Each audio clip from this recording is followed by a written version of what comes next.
It's November the 7th, 2012. This is 508, a show about Worcester. I'm Mike Benedetti. Today on the show we have Chris Robarge. Hello. We have Colin Novick. Such a fast show, and people can't even say hi. And Brendan Melican. How are you, sir? I am good. Today is a day where there has been a freak snowstorm in the city of Worcester, shutting things down. We have a nice warm fire here. And today we're going to talk about Election Day. The election was yesterday for 2012, and all of these guys were involved.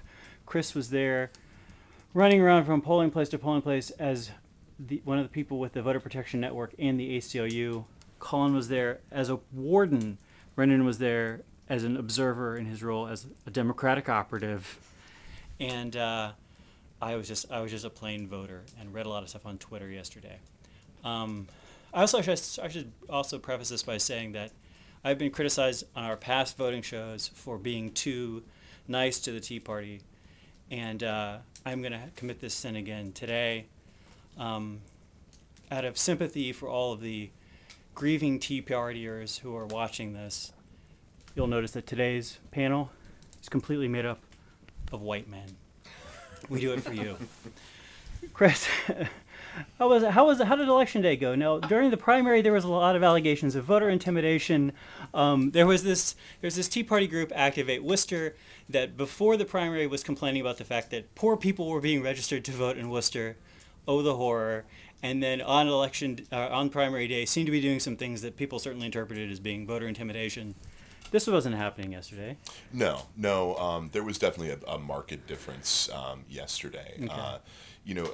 There were definitely some issues that happened in places, but none that related to the sort of intimidation and harassment and hostility that we saw come from certain observers in the primary. Right. I did see a few of those people out. A few of them were missing, but.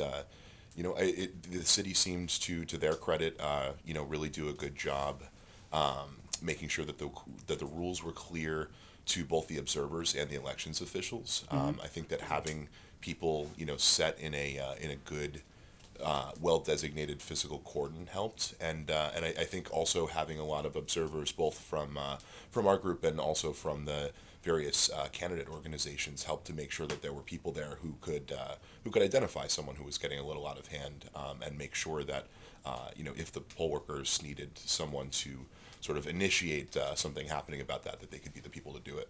Were you guys getting phone calls yesterday from people who were having questions, issues? Yeah. I mean, I my phone rang all day, Okay.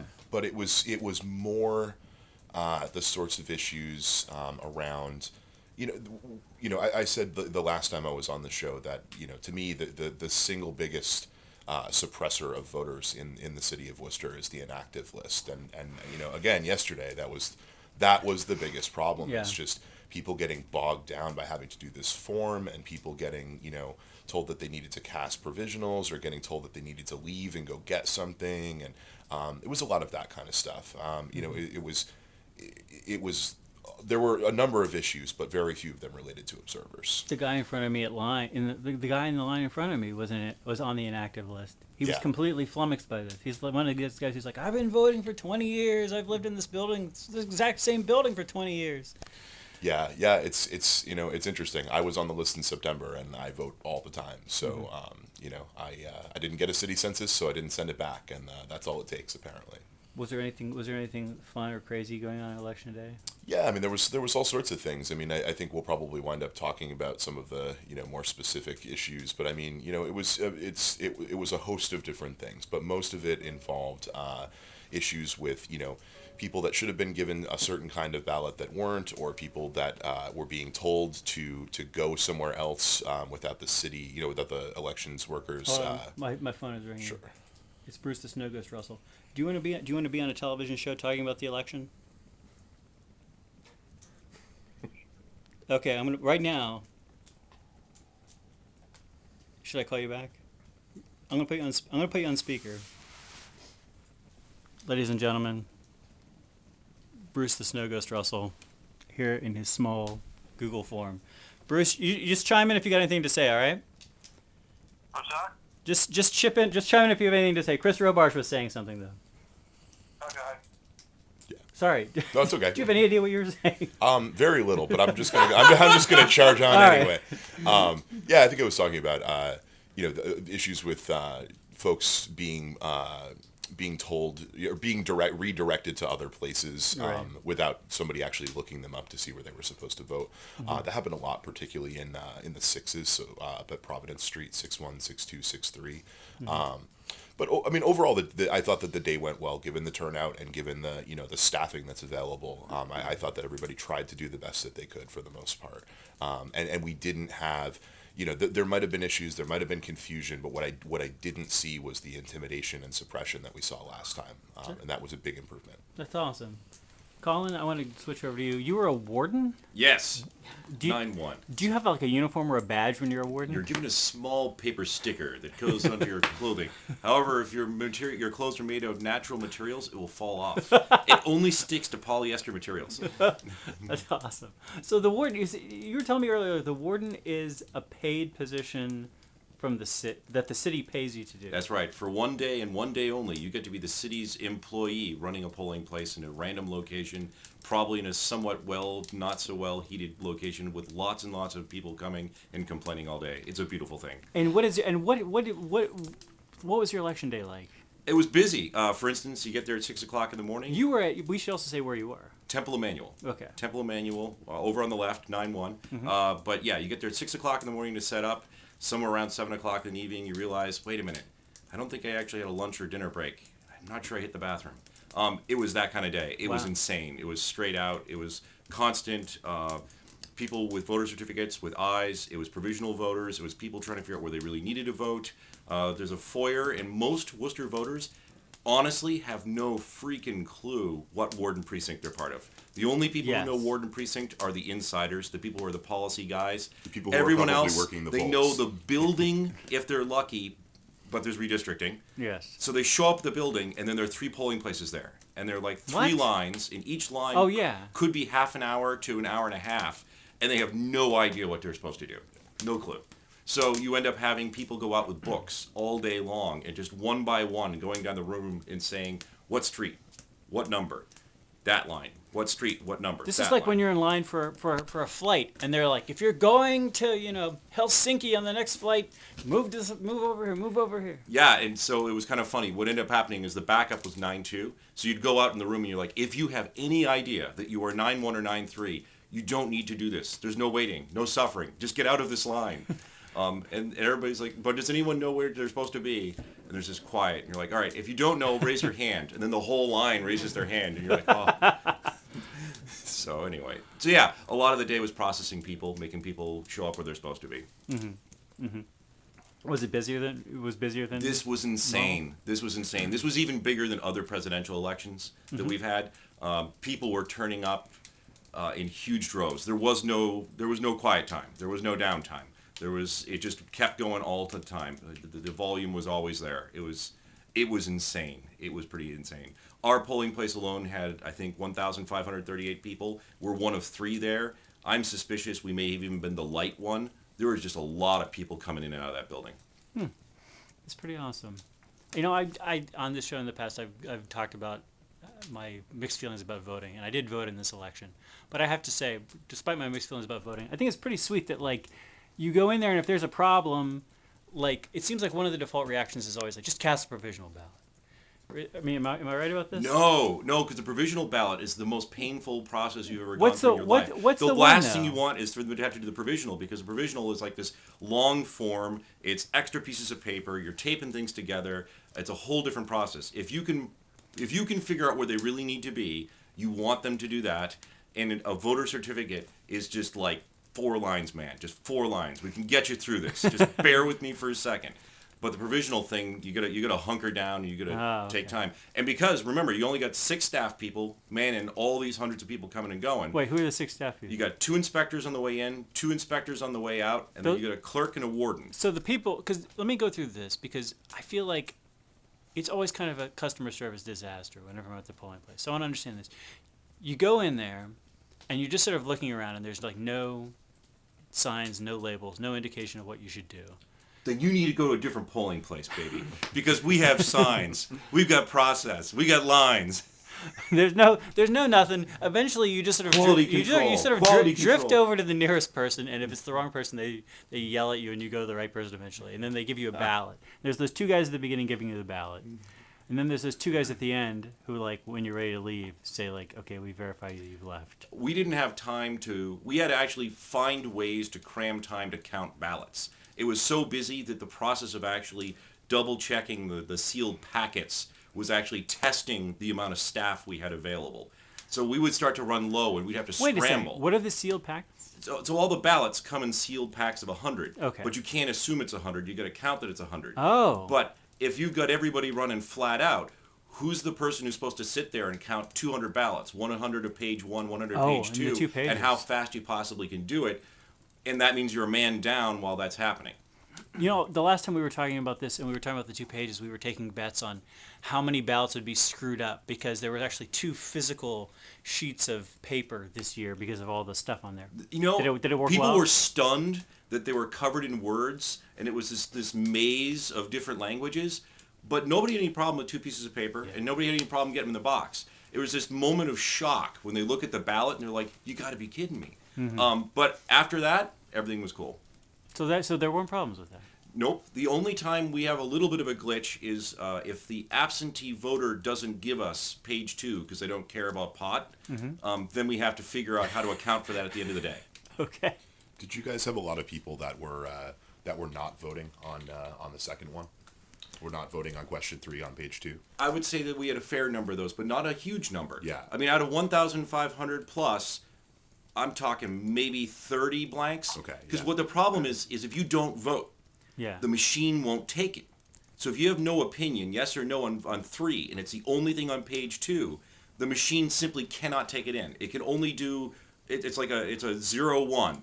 It's either 0 or 1, and it can't take the null set. So you're going to What? put it in the Yeah. side, and you have to hand count Oh, every okay. single one of those nothing votes. So it can be dealt with, but Yes. you can choose to do that, but the machine is going to get It cranky. means that at the end of the poll, close of polls, and the time it takes for you to be able to go home and and have a nice night again, you're sitting at tables with stacks of papers that you have to go through and sort and check off on tally sheets. So when you're watching each of these go in that side hand count bin, you're just thinking, dude, we are so going to be here for hours. I want to ask you about the mechanics of the side hand count bin. This is the 508, by the way, this is a 508 which nobody's already watching because they're like, what are you talking about? Because I got to use the side hand count bin because I was at Webster Square Tower, and early in the morning the voting machine was like not working properly. So there was a big line, bigger than it would normally be, like backed up, like in front of the voting machine. It's like people were just like, what's going on? What's going on? What's going on? They said that they called the city. They said they called 5 different numbers at the city, and they were getting like a answering machine message. And finally, somebody was like, put it in the side bin. And they're like, oh, okay. So there's like a slot in the side of the voting machine that seems like it doesn't go anything mechanical. It just like goes through a secured little place into a little There is a thing. very narrow slit that runs along the side of the box, and every single ballot that we can't deal with can reside in there temporarily Yes. until the end of the night when we have to figure out how to deal with them. Do you have But a the- special key that gives you access to that part? Yes, there's This a- is what I'm super excited that you know about There- this, 'cause there- I was there wondering are- how that worked. There are 3 keys for the box. Well, no, there's 1 key that opens everything. There are 3 locks in the box. Okay. There's the side panel for the hand count. There's the panel that controls the access to the voter electronic device. And then there's another one that opens the main compartment where all the votes sit after they go through the machine. Okay. But yeah, that key sits with the cop all day. Oh, okay. Okay. That's pretty awesome. It is kind of cool. It's like a geek dream fest. There are rules, there are process, there's keys. It's all just, it's a beautiful thing. I love this. What I thought was interesting is that I called the clerk's office in the morning when I started to hear that this was a widespread issue, and I talked to Josh Meduna, who, by the way, was fantastic all day. Every time I called Josh, I got him on the phone. He would listen to what I was saying. He would say that he would deal with it right away, and I would see it if I was in the place where it was happening. I would see it get dealt with like in short order. He would tell me he would make a phone call, and 10 seconds later that phone would ring. Anyway, I called Josh about this, and what he told me is that it's not a malfunction of the machine in any way. It's actually the machine operating as intended, which is to say that if you put a blank ballot in, the machine thinks that there's a potential that you might have made a mistake. Maybe you didn't. Maybe you filled it out in pencil or crayon, or Right. you made squares over the circles or whatever. So it kicks it back out to say to you and a polling official, "Are you sure?"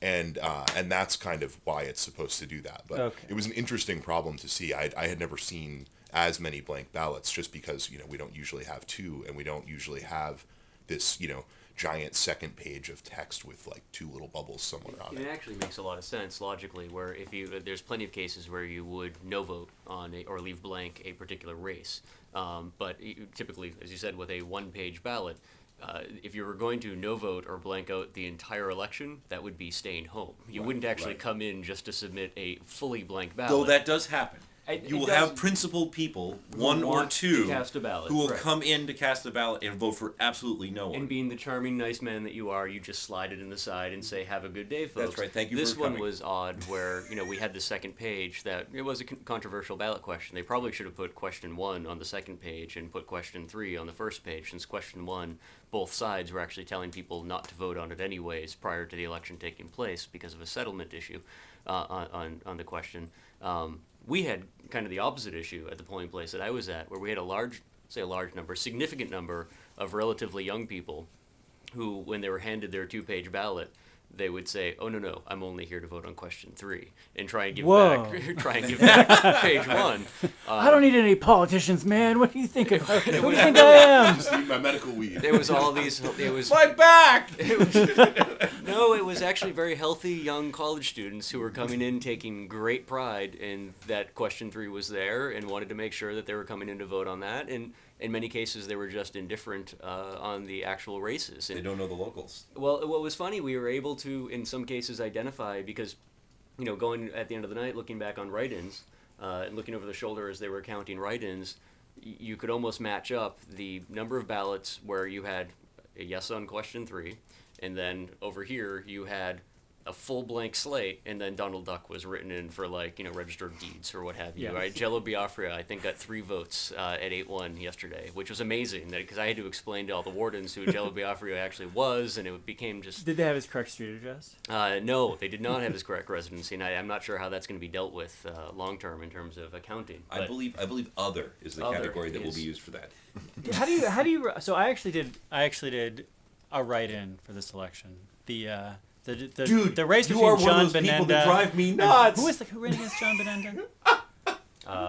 LeBeau, I think you pronounced it. Was it LeBeau? Was the name? Yeah. John Menendez race. Oh yes, yeah, LeBeau. Bill LeBeau. Bill LeBeau, and I'm just like, probably awesome guys. I want neither of these guys near the quarters of power, the livers of power. And so for the first time in a long time, I wrote in Cthulhu because I realized one of the reasons.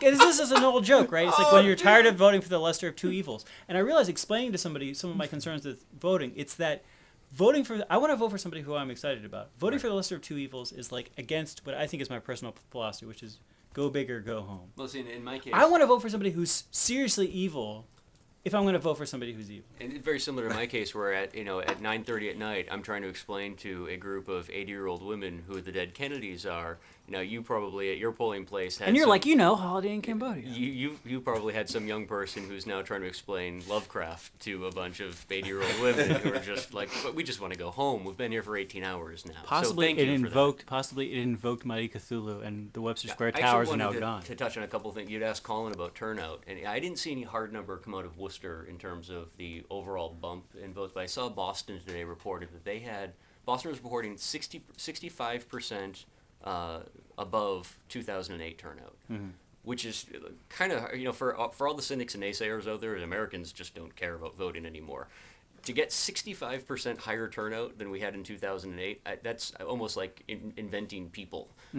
It's just Don't say say that. that. Don't say that. Glad we had the My same God. instinct. No, That's the last thing we did. but you know what I'm saying? I mean, but we actually, in a way, in terms of, so we invented registered voters, because even Central Mass, I think the number was somewhere over 100,000 in terms of new voters registered, both sides. I mean, it was almost equal split between Republican and Democrat new voters. I mean, the energy for this election was just through the roof, and the bigger cities were where you're able to put a pulse, I think, on that, and just see how big of a bump there was.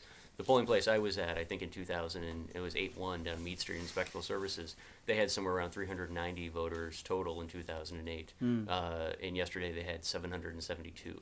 So again, a relatively small polling place, but still the bump was noticeable and palpable in the room as well. Let me And ask that's you. a tiny space, by the way. I mean, that's a narrow hallway type space. Yeah, it's about half the width of this room, and it's and that's including the space for the tables, the polling machine. You've got this tiny little alley to walk through. It was a tight squeeze, but. I mean, I was just going to say that's the thing that I hope gets sort of taken away from this is, I mean, I would say that the vast, other than the inactive thing, which is infuriates me, which is so I keep mentioning it. I think most of the issues we saw yesterday were really related to just we haven't had a turnout like that, and I always hear people say especially people in the get out the vote game, we joke about what would happen if we actually turned out 100% of the voters, and the answer is we would crush the system. It would shut down. You would break the staff. Anarchists of Worcester. That's how you you want do to it. smash the system. No, but Every Voter single person out to registration. vote. honest to God, with that many people coming through, we couldn't figure out how to do lunch breaks. We couldn't figure out how to do dinner breaks. We had trouble when somebody needed to go out to hit the bathroom because we were down a man. There was no spare staff. Everyone was working flat out. So we are not built. The system is not built to do that kind of turnout right now. What and the is supposed to spaces that we happen? have people in are for the primaries, where we have a couple sorry. people wandering in from time to Yeah. time. What are you supposed to do whenever it's time to take a break? During normal conditions, Because you said you have yesterday. you have one you have one warden. One warden. One warden, one clerk. And when the warden's not there, the clerk takes over as being in charge of the polling place. What is the clerk? You said there's two people registering people coming in. There's two inspectors on the way in, two inspectors on the way out. A warden and a clerk. Right. So what ends up happening is on the way in, you get a person with a book. They check you in. Then the other person makes sure that you get the ballots, and also Right. making sure that the ballots are being watched. And is also usually watching the booths to make sure that things aren't going weird. On the way out, you got one person who's checking them out, and then there's another person to make sure that the whole getting it into the machine thing works. Right. Because in this case, you got two ballots. People want to put them both through at once and explode the machine. Right. People are always perpetually confused about feeding something into an automatic slot. I mean, Yeah. it's humorous because you can do it upside down, right side up, you can do it backwards, you can do it forwards, and people just look at it and their mind goes blank. So you need to have someone at the box. Oh, hey Bruce, what were you gonna say? I was just going to say, if you wanted to vote somewhere, somebody evil should have voted for Satan. Well, Cthulhu, I feel like is on the same page. I almost voted for you, man, but I don't think you're in that same. I don't think you're in that district. Nah, Anyway, I'm pretty distant in that district. Colin Novick, continue. Okay. That's gonna be a ringtone, man. Sell that. Christmas. Yeah, so I mean, at that point, you've got two people who are spare, theoretically, clerk and warden. But if you've got people dealing with inactives, if you've got people dealing with provisionals, you've got people wandering in who aren't in the book, and you have to figure out where they're supposed to be. If you have to go out in the hallway because nobody knows what polling place they're supposed to be in, you're out. That's it. You got one person handling problems and one person directing people where they're supposed to be. Everyone is working. Everyone is straight out.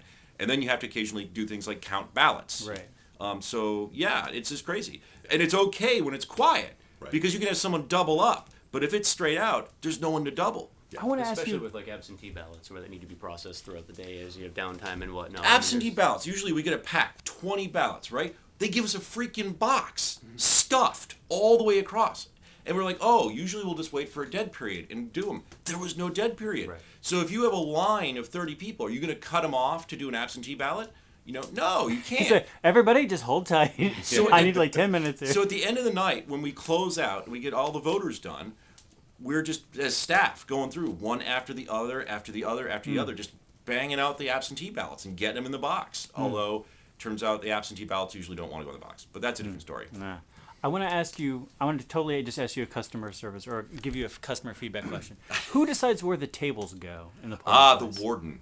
Because- Well, it's a combo. It's a combo. Here's the thing. Whenever it got crowded, there was a lot of situations where, like, people were, like, having to, like, cross across the, like, put the thing in the ballot and, like, cross back across the line. And, like, the whole thing didn't work if there were more than, like, 4 people in the line. So, like so a cooking theoretically, roast. everything just needed to be moved, like, 2 feet this way, 3 feet this So way. theoretically, Rushford has like this vision for how it works, Mm-hmm. but he tells the park staff set it up based on what they remember of the vision, and then the wardens come in the morning, or the clerks, and the inspectors, and they all have an opinion. They tweak it a little bit more.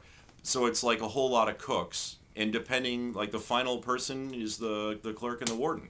And if they get an idea for process and they can make people move, then it works good. And if they don't, and it's set up crazy, and that's just the way it is, or if they have even worse, if they have a pattern, well, we've always done it this way. We've always had them crossed twice. Right. And like honestly, the only reason I'm complaining about this is I feel like there were honestly places where like 30 seconds was being like added on, which is not a big deal. But when there's like 30 people in line, an extra 30 seconds a person is like, and that's adding up. Yes, Bruce. No. Thanks, man. No, but that's when having. I'm sorry we're ignoring you so much on this. Anyway, that's when if you have staff who actually take initiative and are fairly like into procedure and policy, it works better. Yeah. So if you got somebody who digs this and is juiced for it, yeah, you just work it out. You figure it out. And it's, at 6 o'clock in the morning when you're sitting with your colleagues in an empty room, I'm sure the visual of this makes perfect sense. And then when you take, 300 new friends, stick them into that room, suddenly your vision of how the party is going to function doesn't make so much sense anymore. For instance, 9-2, they have a line that triples back on itself in order to accommodate all the people who are waiting in line to get to the table. Halfway through the day, they're like, we should pull this table back so more people can be in the building. Right. So it's sort of all of a sudden, everything stops. You pick up the tables and you move it back, and then 10 more people are warmer. But yeah, you don't know it until it's too late. Right. It's a really challenging situation too. I mean, yesterday I've been to a lot of polling places in Worcester at this point, I feel like, but yesterday I went to I don't know, probably if not 30, very close to 30 polling locations all over the city. And you realize that there are literally no two polling places that are physically the same. And so, I can't even imagine trying to set out a vision for what, that would encompass, a grocery store and a school and, the senior center and like a church basement and this strange little like hallway space at the main South CDC. Like, how do you create a common vision for that? It's crazy. Yeah. I'd say I would advocate less for a common vision and more for like, and again, this is just me complaining as an ignorant person. Like, it would be interesting to see like, I don't know, I'd be interested to see like how the layouts for these polling places change year to year. If like people realize like, oh, this is broken, but then like the 1 year when this table was over there, it worked better. Like, and you sort of learn because like I feel like any of this stuff, it sounds to me like, like the lines get bigger and bigger, and suddenly you realize like, oh, people are having to like cross back across the line and walk around behind this table, but at that point you're just like, listen, we don't have any time to move a table. Yeah, well, if it's making a big problem, then you'll stop things and you'll just fix it. But I mean, again, that's the initiative thing. I mean, how many if you've got a staff who are fairly senior, they're not going to go moving tables around. And also, we were blessed in that we have a supply closet where I could pull out 8 extra tables and sprinkle them around a room. If you're at some other place, dude, you've got what they gave you, and that's it. You got no other options, no other equipment, no place to get more stuff. You got what you got. That's it. It's probably worth pointing out too that we're still in a relatively young period in Worcester where we're still experimenting with these new polling locations. It wasn't too long ago that we're still predominantly using schools, and schools by nature are designed to handle flow. Kids coming in, kids going out. You have gymnasiums, you have big open spaces, wide hallways. Yeah, I mean everything is designed for people moving, and the city made a decision that they didn't want democracy to be they didn't want children to be exposed to democracy, so we brought the polling places out of the schools and put them into checkout lines at grocery stores. It's created some issues that long term. Most communities I think still do use schools as their big spaces for voting, and it's. I was just going to say it's exactly that. I mean, if you wanted to solve easily 95% of these sort of logistical problems, if you close school on election day and you move them all into schools, you could solve them. There's an almost infinite amount of space available. You can handle crowds. You have long hallways. You could have hundreds of people inside, so they're not having to stand outside in the cold. Chris, we got to wrap it up. The limits of television. Thanks for being on the show, Chris Robarge, and Colin Novick, and Brendan Melican, and very briefly, Bruce the Snow Ghost Russell. This is the 508 Show. If you got email, send it to us at pieandcoffee@gmail.com. We'll see you next week.